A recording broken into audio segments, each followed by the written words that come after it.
Okay, so kalau dekat Malaysia memang tak tahu kenapa orang kita memang sangat suka hype dengan LV Gucci lah kan. Sebenarnya kalau dekat Europe, LV ni cashier pun boleh pakai. Oh, yang kerja cashier pun boleh pakai. Okay, welcome to the Salesman Talk of episode 5. So hari ni kita ada special guest. First time kita ada guest yang bukan daripada Ipoh lah. Okay, so hari ni kita ada Shahnaz Nasir. Yes. Boleh perkenalkan diri dulu? Okay, nama saya Shahnaz. Okay. Orang panggil Nas je. Okay. Okay, thank you Muiz for inviting. Thank you sebab sudi juga. Kita jalan-jalan sekali lah. Kita try kan. Sebab takut kat kalau orang tak sudi. Jauh ni kan, Ipoh kan. Okay, macam Nas sekarang ni apa yang Nas buat? Sebab Nas ni kita nampak sebagai usahawan ni. So sekarang ni apa yang Nas usahakan? Okay, saya ada a few business lah. Tapi mainly bidang otomotif.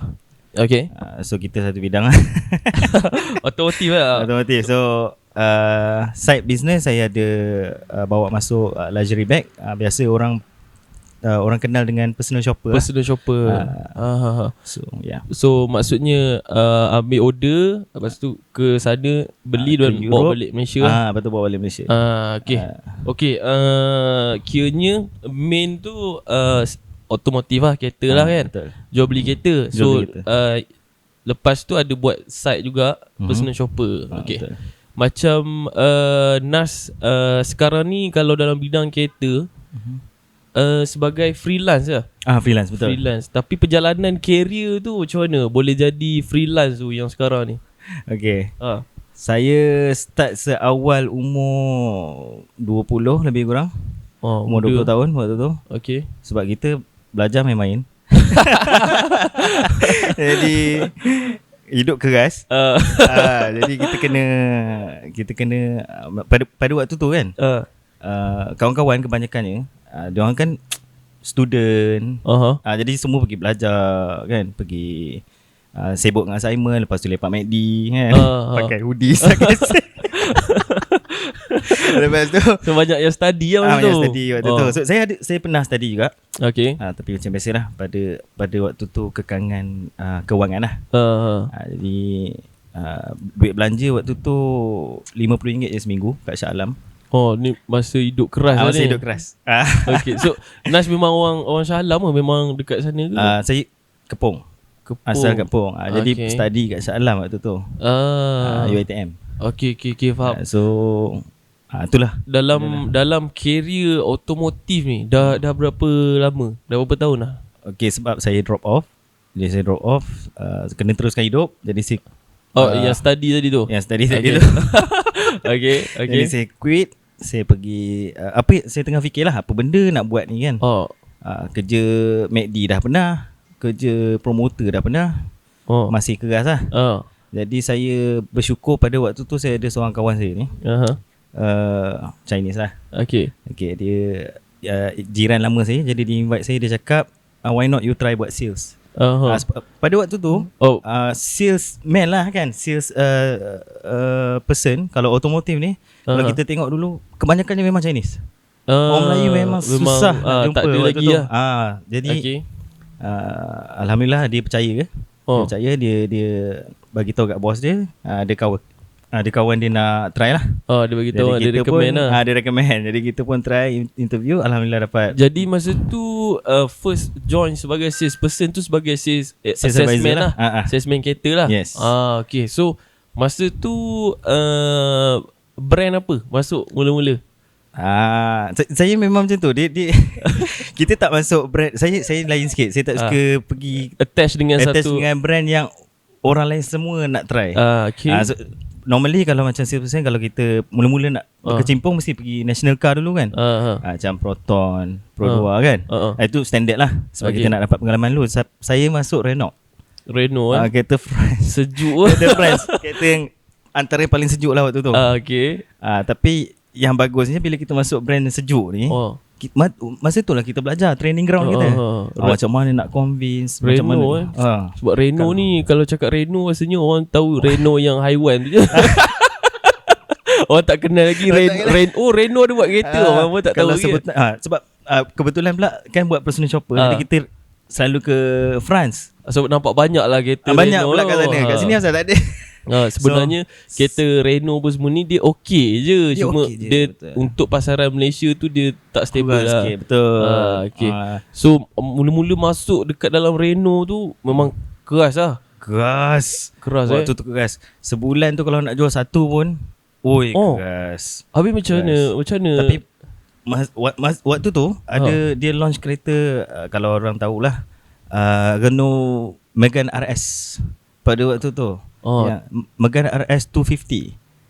So dia performance car. Okay. Jadi untuk car enthusiast, dia tahu kereta tu dia manual pula. Memang kalau dapat customer yang memang datang nak cari Megane RS tu, maksudnya memang dia nak lah. Tapi Nas setuju tak kalau saya cakap contoh macam salesman kan, kereta, walaupun kita ni income sebenarnya kita tak ada limit untuk income kita, tapi masih ada salesman yang dia selesa untuk sekadar kalau dapat besi kan, macam tak apalah dapat besi 1,200 dah okey lah, jual sebiji pun dah okey lah. Setuju? Ada? Setuju, saya setuju.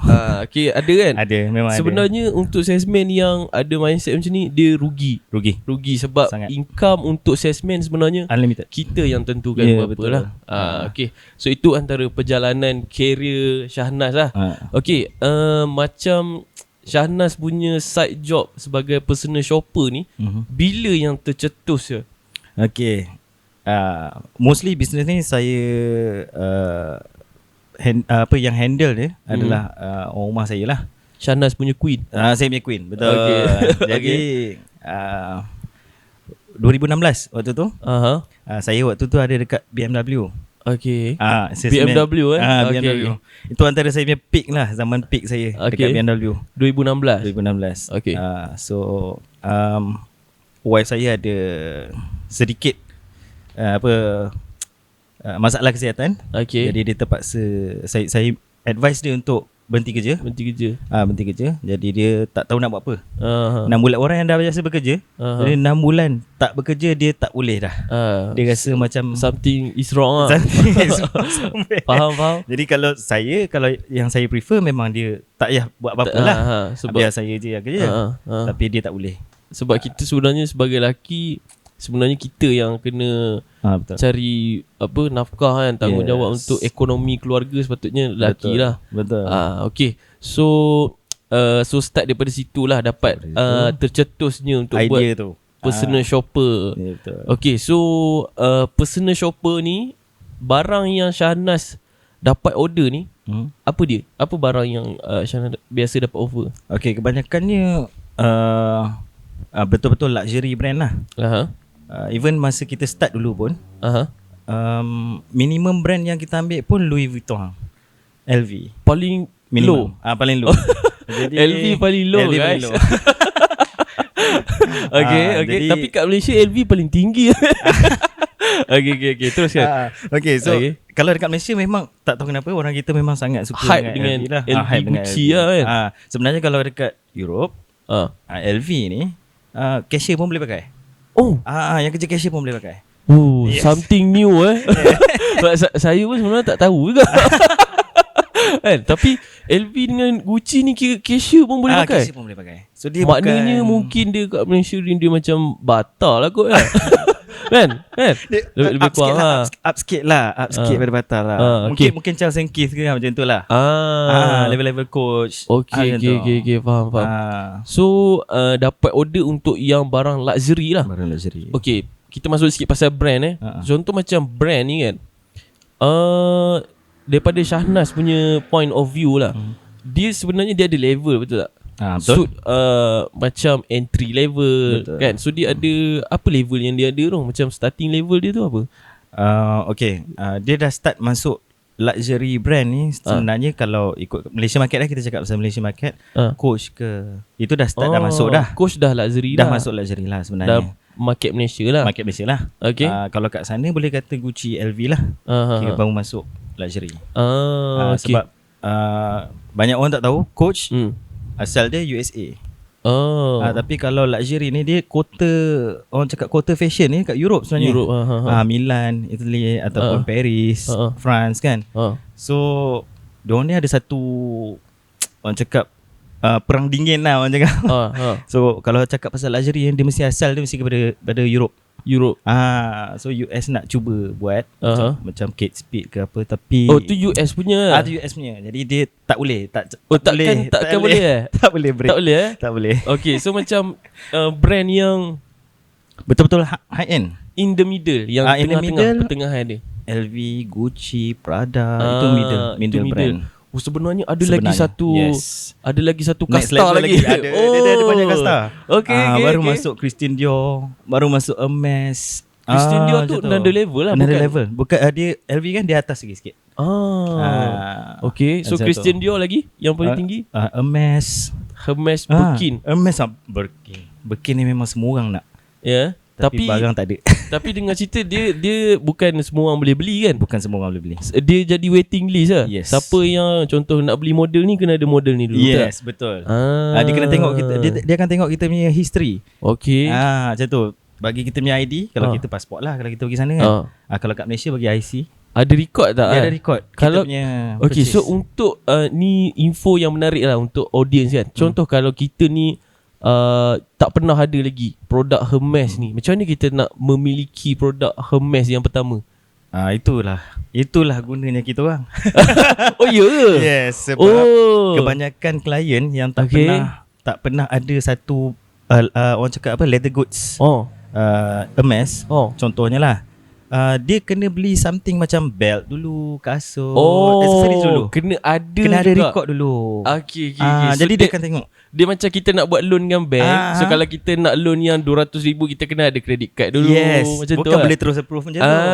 Dia macam tu. Okay, dia ada profiling dia. Menarik macam tu. Okay, so macam pengalaman Nas kan, dapat berkecimpung dalam such a luxury punya market ni, macam mana dapat boleh starting dapatnya berurusan dengan orang-orang kaya ni? Okay, titik permulaan tu waktu saya dekat BMW lah. Jadi bila kita dalam automotive industry, BMW ni dah kategori luxury car. Okay. Jadi customer yang beli BMW memang kebanyakannya memang ada duit. Jadi saya promote dekat customer-customer dulu. Bukan dengan cara hard sell. Saya cuma share je. Saya cakap why saya dengan team ada terbang sekarang dekat Europe. If you need anything, macam tahu tak, macam ada luxury bag apa-apa, kalau you nak kirim boleh kirim. Just bagi tahu macam tu je. At the same time saya punya colleague dia tahu nak order. Jadi order daripada situ. So daripada bila keluar modal tu kan, kita keluar waktu tu dalam 6,000 something, sebab dengan flight ticket, dengan accommodation semua. Even first time pergi pun dah balik modal. So maksudnya macam free trip je. Pergi tu dah cover dah. Dah cover dah. Okay. Itu yang buat. So macam ada potential. startingnya dapat berurusan dengan orang kaya ni, senang cerita networking lah. Okay. So daripada Nas dalam BMW tu, Nas gunakan Nas punya network yang ada. Yes. Okay. So masuk pasal networking kan. Bagi Nas lah, pendapat peribadi Nas lah, seberapa pentingkah networking tu bagi seseorang salesperson atau yang ada businessman punya mindset? Networking bagi saya number one.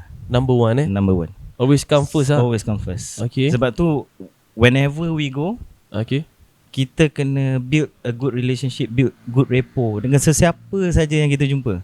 Sebab we might never know dengan siapa kita akan berurusan akan datang. Kita tak kenal orang tu. Kita tak kenal orang tu siapa. Kita tak tahu apa yang dia pernah buat. Kita tak tahu apa yang dia boleh buat. Dengan siapa dia kenal. So networking number one. Okay, faham. Itu pasal networking lah. Sebab networking ni sebenarnya your net worth is your network. Yes. Okay. So macam pengalaman Nas berurusan dengan orang kaya kan, tak kisahlah Nas punya personal shopper ke atau Nas punya mainly punya automotive kan, tak kisahlah. Tapi macam mana pengalaman berurusannya dengan orang kaya ni? Okay. Big difference satu, diorang sangat pentingkan time lah. Time? Sangat. Okay. Dia sangat pentingkan time. So Jangan lambat. Jangan lambat means kalau dia nak dia nak 14 hari bulan, 14 hari bulan. Normally dia akan sangat precise dengan apa yang dia nak. Okay, maksudnya dia nak yang tu je. Yes. Okay. Susah untuk kita cakap sebaliknya. Nak goreng dia tak dapat. Susah. Sebab normally dia dah buat research dia sendiri. Dan dia dah tahu apa yang dia nak. So dia just nak cari orang yang boleh selesaikan masalah dia. Sebab dia menggunakan duit untuk menyelesaikan masalah dia. Dia leverage gunakan duit yes, dia lah. Betul. Okay, so cakap pasal orang kaya ni, dia orang ni rude tak? Dia orang ni rude ke atau sebab kita tahu mostly orang akan cakap yang orang kaya ni dia rude kan macam tu. Tapi macam Nas punya pendapat? Saya punya pengalaman lah kata out of 10 customer yang high end, okay, saya boleh kata 9 semuanya bagus. Semuanya lebih baik daripada customer yang middle range. Maksudnya M40 lah. Okay, faham. Sebab macam pengalaman Muiz, orang kaya ni sebenarnya dia easy going. Yes. Apa-apa yang memudahkan dia. Betul. Tapi berbalik kepada apa yang dia nak lah. Betul. Dia nak benda tu. Yeah. Dia memang nak yang tu je. Yang pasal masa tu sebab untuk kebanyakan orang kaya ni mostly dia orang adalah businessman. So untuk businessman, masa dia orang tu ada harga. Betul. Okay, kalau untuk seorang orang kaya ni untuk jumpa dengan Nas selama 1 jam, dia mesti akan fikir 1 jam ni kalau aku buat ni aku dapat ni. Betul. Tapi kalau aku pergi sini, okay tak? Berbaloi tak sejam yang dia spend tu kan? Betul. So macam tu dia punya value dengan time dia. Dia sangat careful bila dia nak spend time dia. Sebab sebenarnya semua orang ada value. Kita ni semua ada value, terutamanya pasal masa lah. Semua orang ada masa. So ke mana kita nak channelkan, contributekan kita punya masa tu kan. So at the end of the day, macam mana kita nak utilisekan kita punya masa. Betul. Itu saja. Betul tak? Betul. So kebanyakan orang kaya dia memang mementingkan masa dia lah. Betul. Okay, so berurusan dengan orang kaya ni, macam mana, ada tips tak yang boleh share untuk kita close orang kaya ni? Apa dia orang punya concern? Okay, secara general lah they don't like to be pushed.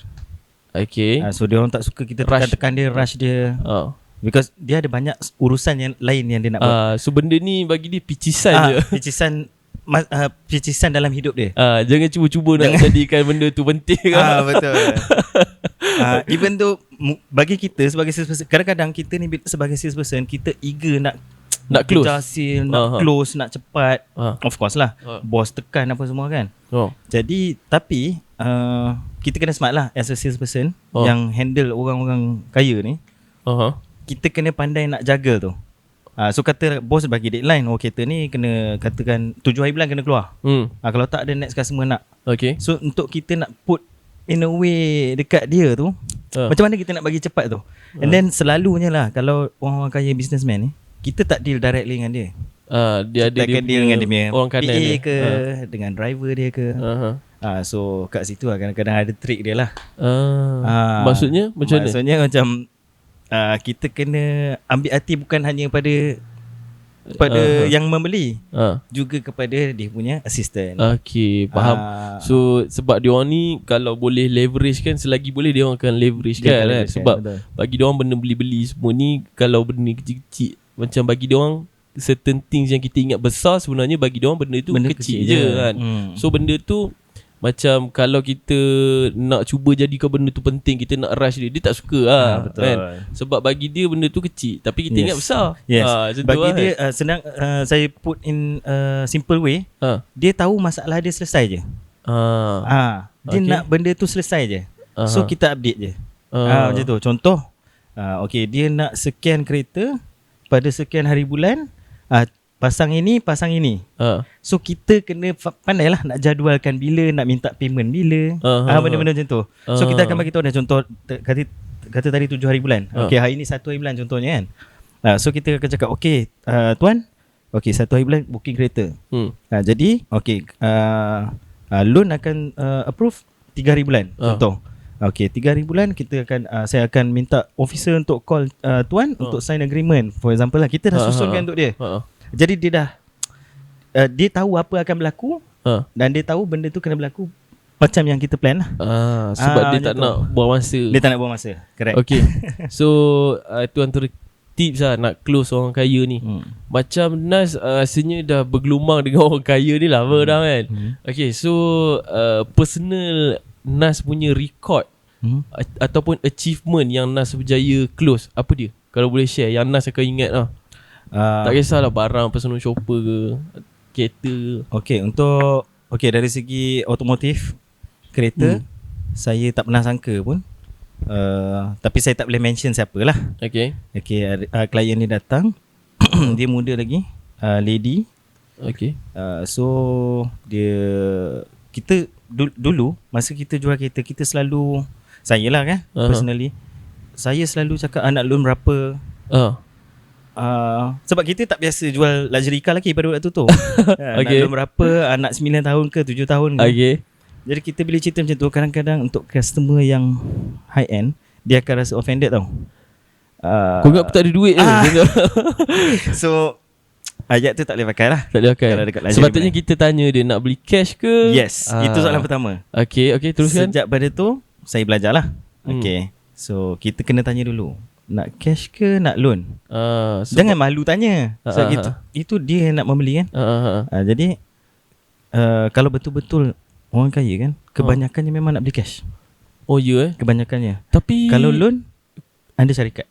Sebab dia tak nama dia. Yes. Sebab apa kalau tak dapat bayar, bukan dia jadi bankrupt ke macam mana?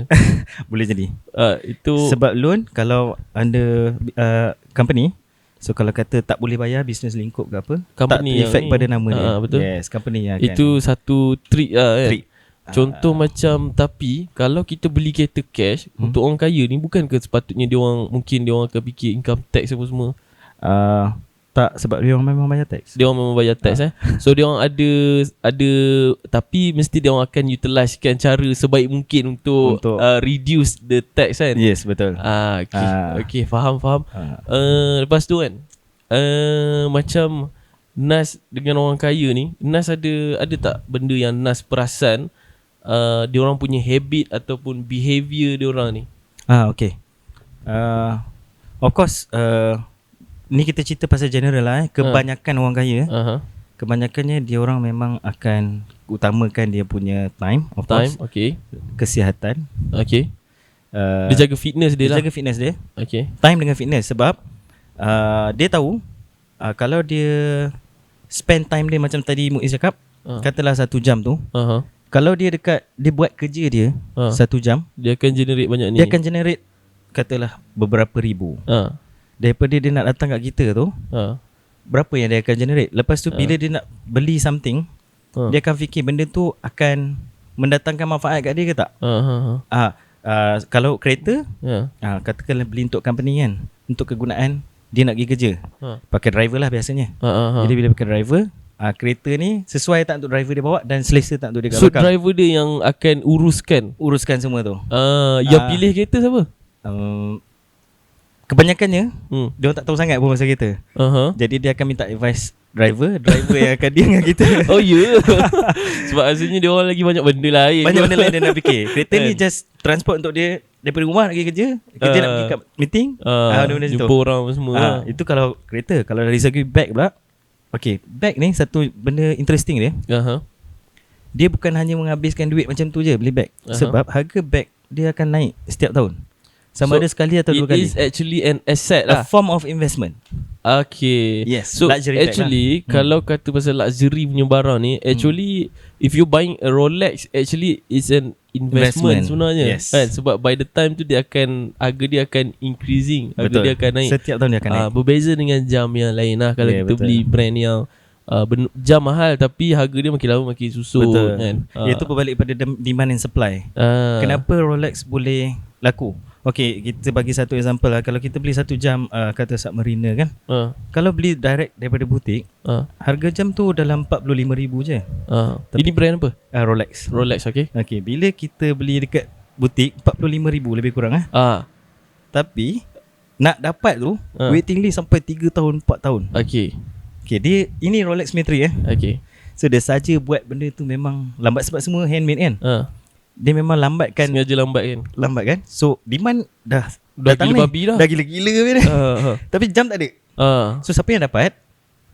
Siapa yang sanggup bayar untuk dapatkan jam tu? So dah dapat 45,000 kan. Okay, yang dapat 45,000 ni biasanya orang macam kita orang lah. Jadi bila dapat demand ada, supply kurang, jadi harga boleh naik. Maksudnya jual balik lah. Bila jual balik mungkin 70, mungkin 80. Tapi satu benda yang orang tak tahu lah, kalau kata pasal luxury brand kan, kita sentuh pasal kopi lah. Contoh macam Starbucks kan, kita nampak dia jual kopi, tapi sebenarnya dia bukan jual kopi tu sangat. Betul kan? Tapi ramai orang tak sedar benda ni. Dia sebenarnya tu dekat atas tu, dia punya aset, saham apa semua. Dalam bond, bentuk bond apa semua. Actually itu yang dia create sebenarnya. Bukan jual kopi ni apa semua. Jual kopi ni bukan untung mana pun. Jual kopi ni macam mana nak cakap, side hustle kot kan. Side hustle je. Kalau ada lebih orang beli, okay. Kalau beli, ada orang beli, Alhamdulillah. Ada orang beli. Kalau orang tak beli pun tak apa. Sebab tu kalau kita tengok Zeus Coffee kan, sebenarnya dia baru lagi dalam market. Tapi macam mana dia dapat berkembang daripada satu tempat kan, dapat banyak kan. Kita pun pelik. Lepas tu bila seorang biasa ni, dia tengok Zeus banyak kedai kopi, untung buka kedai kopi ni. Dia pun buka kedai kopi. Buka sebulan 2 bulan tercaples. Dia tak tahu game yang sebenar dia kan. Sebenarnya bukan jual kopi tu. Zeus Coffee ni, dia target dia is to be Starbucks punya competitor kan. Mungkin dia punya target dia dekat atas sana. Tapi untuk orang yang biasa, dia akan kopi dia nampak benda yang bawah ni. Yang bawah. Dia tak nampak yang public listed orang semua tu kan. Tapi macam itu untuk kopi lah. Tapi untuk macam brand yang luxury, Gucci lah apa semua ni, adakah sama juga dia punya game tu? To be honest, sama je kan. So barang tu sebenarnya bukanlah kualiti yang memang gila babi, yang terbaik, yang tak rosak. Sebenarnya they are not actually selling the product je. Dia orang sebenarnya jual brand dia orang. Sebab apa benda ni mahal? Cerita tegak dia sebab brand dia ni. Betul. Bukan sebab ini adalah kulit ni tak. Bukan. Tapi orang kaya dia beli, dia bukan tak tahu, dia tahu. Okey, tapi dia sebenarnya itu dia punya investment. Okey. So menarik kita ada topik ni. Okey, so tadi kita masuk pasal tabiat. Kita balik kepada orang kaya. Barang yang paling mahal personal shopper yang Nas pernah handle. Yang paling mahal kita pernah jual Birkin. Sebab Birkin ni macam Nas bagi tahu tadi, dia bukan sembarang orang boleh beli kan. Bukan sembarang orang. Tapi mungkin Nas ada record kan, beli kan. Saya pakai profil saya. Dan kebetulan pada waktu tu dia offer. Dia kena dia yang offer untuk kita beli. Bukan kita minta-minta dia terus dapat. Dia offer kita beli. So dia cakap okay, kita ada satu ni kulit ni, hardware dia macam ni, you nak ke tak nak? Kita pun of course lah nak. Sebab Birkin ni dia macam Rolex lah tadi. Dia demand lebih tinggi daripada supply. Sebab brand-brand macam ni actually dia create the demand. Kan? Dia orang memang sengaja untuk create demand tu. Memang itu dia punya game. So barang yang paling mahal Nas pernah handle kan is Birkin lah. So Birkin ni Nas beli dia dekat mana? Dia dekat Paris lah. Sebab memang Paris ni dia memang kota memang fashion kan. Kota fashion. Memang Birkin memang datang pun memang daripada Paris lah. Okay. So selain daripada Birkin tu, antara lagi Birkin, selain daripada Birkin ada kita panggil apa, Gypsy. Semua Hermes lah yang betul-betul mahal yang kita dapat jual. Yang kita sebut pun tak tahu macam mana nak sebut. Gypsy, kita ada apa yang baru tu?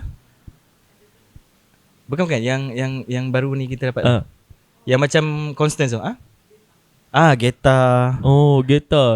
Saya tak tahu Geta. Geta saya tahu. Ni semua banyak barang-barang perempuan. Perempuan lah. Handbag lah. Handbag ni. Lepas tu macam saya cakap tadi, dia kena ada profile kan.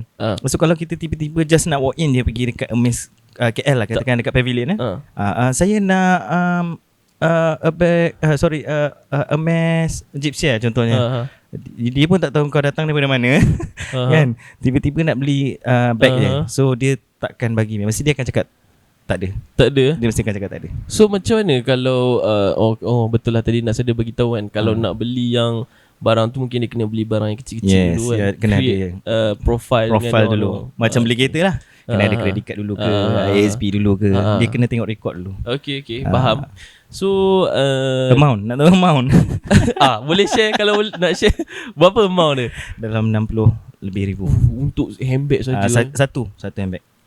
Satu handbag. So kalau Nas boleh share tapi bahaya ke tak payah.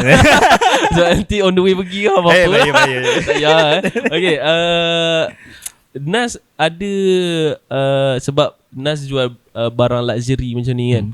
So of course Nas ada pengalaman mingle around dengan orang kaya. Boleh share tak dia orang punya circle orang kaya ni macam mana? Okay. Normally circle macam kita, kalau kita lepak lah. Kalau kita lepak dengan geng kedai mamak punya geng lah, level tu lah. Kalau kita lepak yang jenis pergi lepak Starbucks punya level lah. Sama macam handbag tadi. Kalau yang jenis pakai handbag luxury, dia lepak dengan geng handbag luxury juga. Itu yang jadi. Maksudnya orang kaya ni dia untuk handbag dia ada circle dia. Dia ada circle dia. Macam tu. Dia ada community dia. Macam tu lah. Kalau contoh dia ada jam Rolex, dia akan kalau ada time tu dia pergi mingle dengan yang Rolex, lepas tu dia orang bawa lah collection dia macam tu. Dia pun ada minat dia. Kebanyakan kalau jam ni lelaki lah. Lelaki jam. Perempuan dia handbag. Okay, faham. Okay. That's why bila macam kata kita dalam bidang personal shopper handbag ni, kebanyakannya dia word of mouth tau. So dia contohlah dia dapat beg baru daripada kita orang kan. Jadi lepak dengan member dia, beg baru ke? beli kat mana? Itu dari situ datang. Dari situ pun dia akan recommend. Ni aku Chanel. Sebab untuk orang especially lah beg yang harga yang macam tu, yang mahal ni, dia tak boleh simply main transfer je, tak siapa-siapa dia tak kenal. Okay. Jadi kelebihan dia kat situ adalah bila word of mouth ni, orang yang dia dah pernah beli. So dia dah pernah dia takkan tukar-tukar tiba-tiba beli ni. Jarang sangat. Okay. So macam kalau payment tu, takkan dia orang transfer macam tu je kan. So macam mana dia orang buat payment tu macam mana? Dia online transfer lah. Online transfer macam tu je lah. Online transfer macam biasa lah. Sebab apa? Sebab boleh. so, dia tak ada macam orang kanan dia yang bayar kan pun tak ada lah. Normally macam ni, dia orang ni yang perempuan lah kan. Sebab handbag kan banyaknya perempuan yang beli. Memang dia bayar sendiri. Kadang-kadang ada yang husband beli kan. So pau husband dia lah. Macam tu. Mostly dia orang transfer sendiri. Macam Nas biasa pergi travel kan. Selalu pergi mana? Ke mana? Ke Europe? Western Europe lah. France. Kita pergi Italy. Kita pergi Netherlands, Germany. Kita pergi, kadang-kadang kita naik Switzerland sekejap. So fun. Kerja dia fun sebab kita beli sambil tu kita travel. So datang sekali lah package. Last time pergi mana? Kali terakhir kita pergi Milan, Italy. Bila? 2 months ago.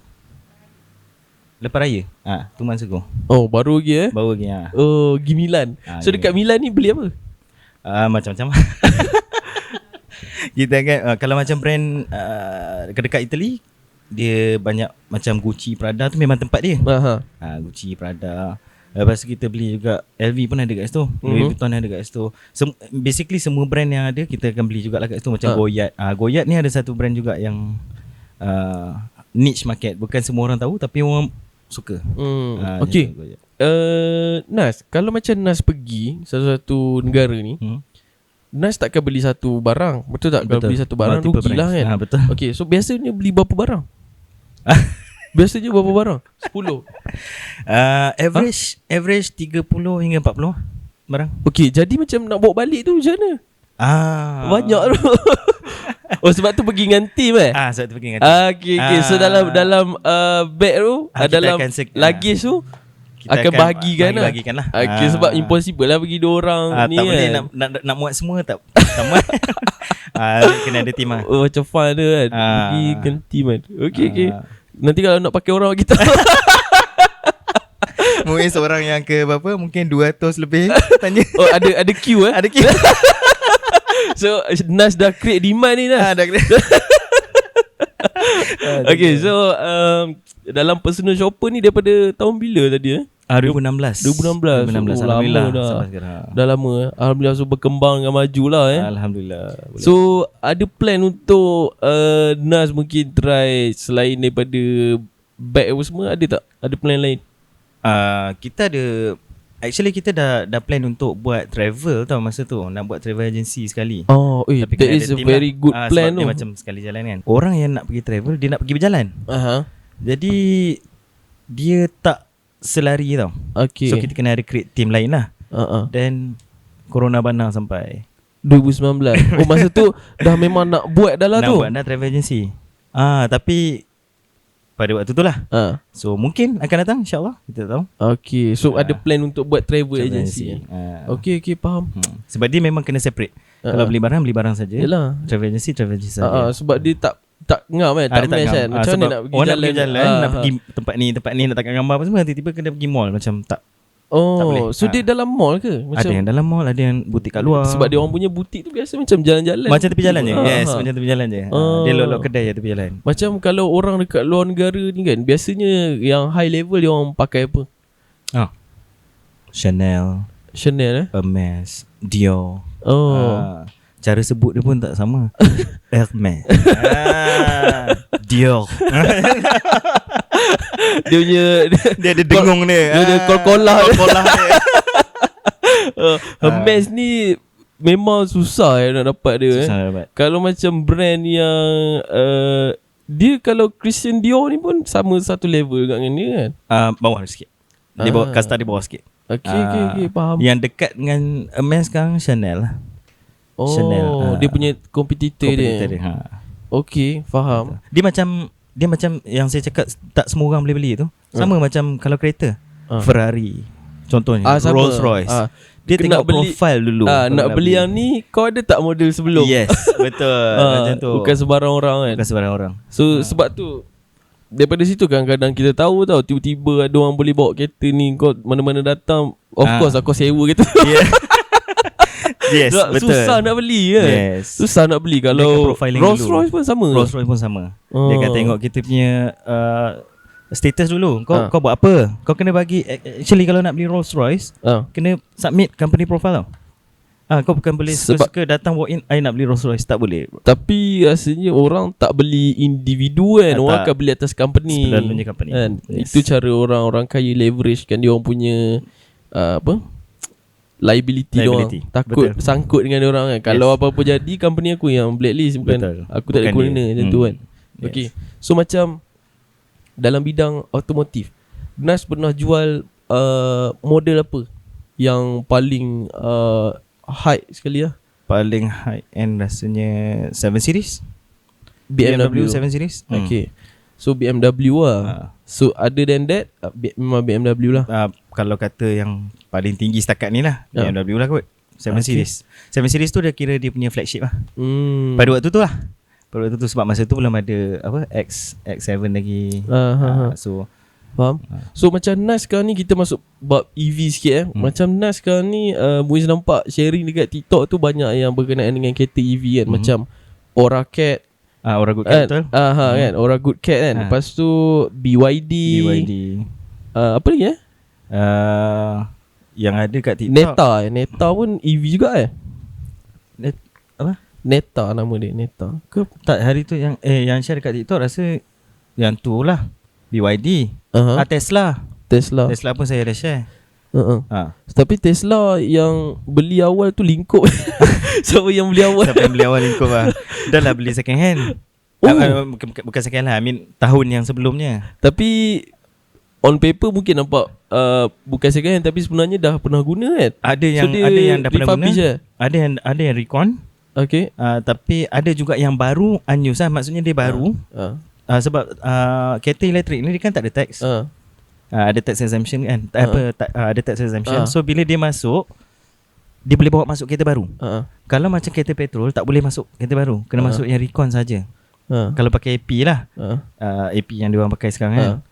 So Tesla ada masuk yang baru, 2022 punya, sekarang 2023. So siapa yang harga beli tu, pula siapa yang beli awal tu lingkup. Tiba-tiba Tesla Malaysia announce masuk Model Y kan 199. Oh memang. Okay Nas, Muiz ada satu soalan yang berlegar di fikiran dah lama, tapi tak dapat jawapan. So hari ni dah jumpa dengan Nas, Muiz ada soalan nak tanya lah. Okay, contoh sesebuah kereta tu, dia punya road tax total katalah 10,000. Okay, so untuk orang kaya ni sebenarnya lagi berbaloi kalau dia kena saman daripada dia renew road tax dia tu. Tapi macam mana? Dia orang renew ke tak road tax dia orang? Ke dia orang guna cara ni? Dia renew. Dia renew je. Ada certain yang tu dia berbalik kepada individu. Orang kaya lah, dia berbalik pada individu tu sendiri. Sebab orang kaya kan ramai juga. So ada yang nak renew, tapi kebanyakan ni kan company registration kan. So ada yang register Langkawi, so road tax dia tak ada mahal sangat. So dia renew je macam biasa. Dia renew je macam biasa. Ada juga yang renew tapi dia tahu kereta tu dia tak pakai, dia lowerkan sum insured dia. Asalkan dia renew je. Je. Tapi kalau sebab Muiz fikir kan, macam kalau road tax ni renew lagi mahal, baik dia kena saman je. Tapi tahap kekayaan dia orang tu sampaikan 10,000 je. Mungkin macam tu kan. Yes. Untuk kita yang dekat bawah ni, mungkin kita boleh fikir macam mahal kan. Kita akan fikir macam-macam kaedah lah kan. Macam mana nak buat ni. Tapi sebenarnya orang kaya je, berapa 10,000 je. Dia bayar. Ya, betul. Dia renew je macam biasa. Okay. Ada sesetengah je yang macam beli yang kat Langkawi. Kebanyakannya kereta supercar lah. Kalau supercar ni dia beli Langkawi kan separuh harga. Sebab tax kita kan. Oh ya separuh harga. Tapi kalau dia nak bawa masuk Semenanjung boleh ke? Dia ada kena 3 bulan je.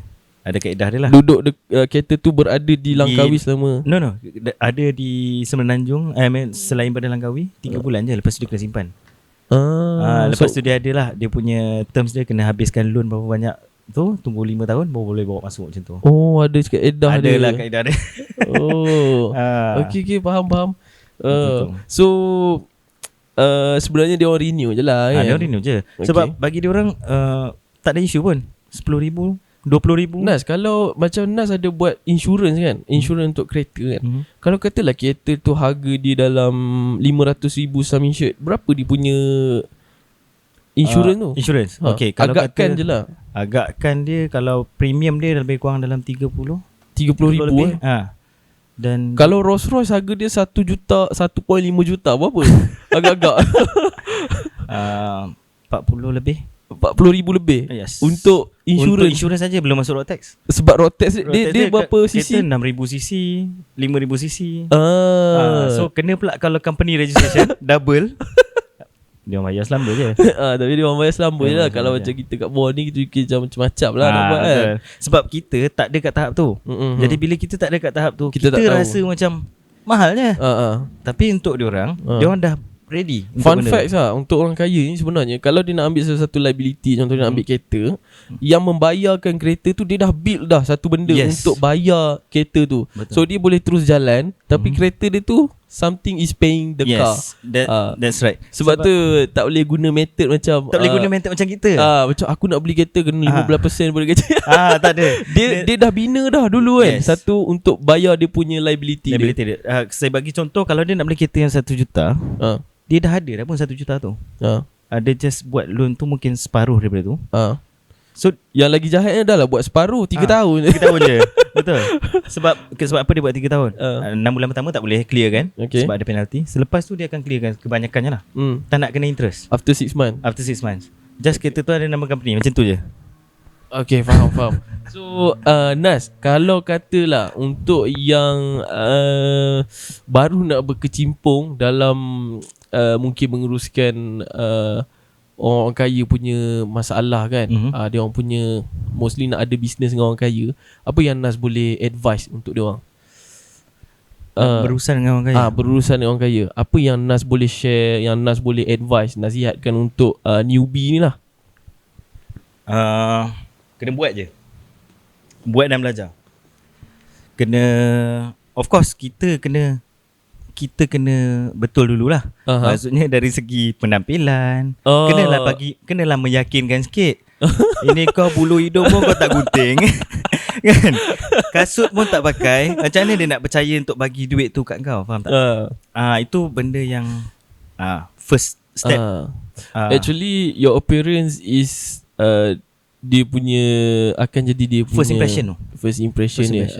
Okay. Sebab yelah dia nak spend banyak tu. Kau ni meyakinkan tak? Kau caples duit aku pun. Faham tak? Faham. So dia benda tu dia memang dia ambil kira juga. Dia ambil kira, yes. Okay, faham. So untuk Nas dalam bidang otomotif pun dah agak lama. Untuk newbie, advice untuk newbie. Okay. Hidup ni kegasan. Hidup sebagai sales advisor ni dia tak sama.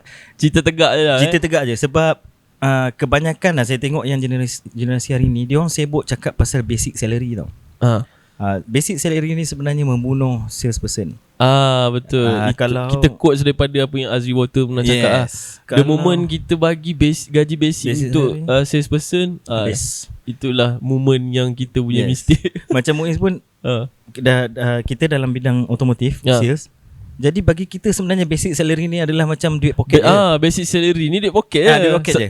Should be like that sebenarnya. Bukan kita depends on kita punya basic salary. Sebab tu Muiz ada question kan benda ni. Sebenarnya untuk salesperson kalau kereta ke apalah kan, untuk kita depends dengan gaji basic tu tak sepatutnya.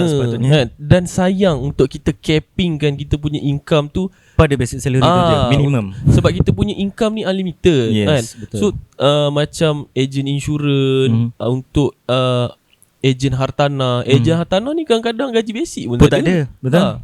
Tapi kalau sekali dia orang dapat jual tu 6 bulan tak jual pun tak apa kan. Betul. So macam tu lah dia orang punya ni. So untuk yang salesperson ni Nas, yang Nas nampak sekarang, apa benda yang Nas nak advise lah untuk salesperson? First kena buang mindset yang basic salary tu saya cakap tadi. Okay.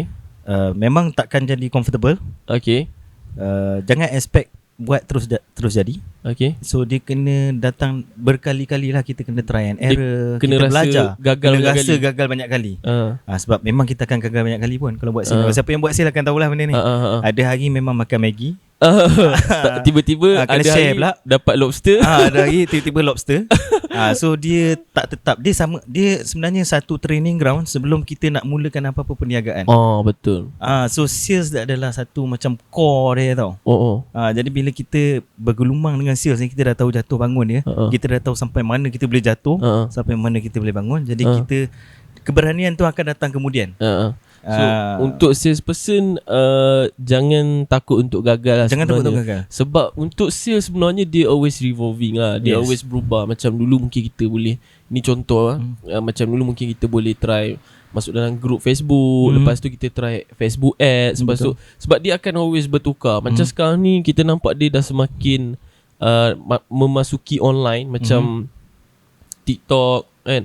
So untuk yang mungkin dia buat sale tapi dia belum masuk dalam social media ni, apa Nas punya pendapat? Bagi saya dia dah jadi, satu hari nanti dia akan jadi tak relevan lah. Kalau tak masuk online.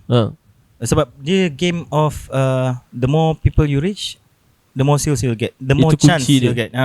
So kita kena, kalau katalah dia tak masuk lagi, sebab kita ada juga yang veteran punya salesperson kan. Even though dia tak masukkan dalam social media dia, tapi dia sentiasa pergi berjumpa orang, makan, bagi kad. Itu dia orang punya kaedah. Dia orang punya kaedah pada dulu, tapi masih boleh pakai. Cumanya dia kena reach more people dengan cara tu lah. Okay, so untuk orang yang veteran, sebenarnya kalau dia dalam bidang sales, okay je untuk dia buat macam tu. Tapi untuk yang newcomer, budak-budak baru, jangan ikut cara tu lah. Sebab dia orang ni kena faham, dia orang ni akan berada dalam bidang sales ni dalam 3, 4, 5 tahun lagi je. Lepas tu dia orang dah tak nak jual lah. Lagi satu, dia orang punya account dah mungkin dah juta dah. Dah banyak dah. So takkan kau nak ikut dia punya cara marketing. Sebab dia kalau dia tak jual pun, dia duit dia dah banyak. So kalau untuk newcomer ni, better dia masuk online. Dia kena masuk online. Kena masuk online. Sebab sekarang di situlah tempat orang berkumpul. Sebab kalau kita quotes apa yang Azri Water pernah cakap, if you are not online, you are not on the line. Yes. Lebih kurang macam tu lah. Betul. Saya kena setuju lah yang tu. Kan. So itu apa yang Azri Water share. Sebab saya jumpa Nas pun dekat salah satu perjumpaan ni lah. Underground Azri Water. Okay, so Nas bagi sikit sebagai penutup lah untuk Nas punya marketing. Boleh share sikit? Okay. Alright, saya ada menjalankan bisnes otomotif. Okay. Okay, untuk jual beli kereta. Okay. Renewal insurance. Okay. Even accident repair. Okay. Kalau accident boleh call juga. Okay. Lepas tu bisnes sampingan saya ada luxury bag juga. Okay. Okay, boleh follow saya punya media sosial, Seketul Nas. Seketul Nas. Kita ada dekat Instagram, ada dekat TikTok. Okay, so kalau korang ada nak order barang-barang luxury tapi korang tak ada profile lagi, boleh Roger Abang Nas kita kan. Nak beli kereta apa, boleh Roger Abang Nas kita. Okay. So kita tutup sampai sini. Semoga kita dapat jumpa lagi. Kalau korang yang baru jumpa video ni, korang boleh like, follow and share lah account dengan video ni. Okay, so ciao. Assalamualaikum.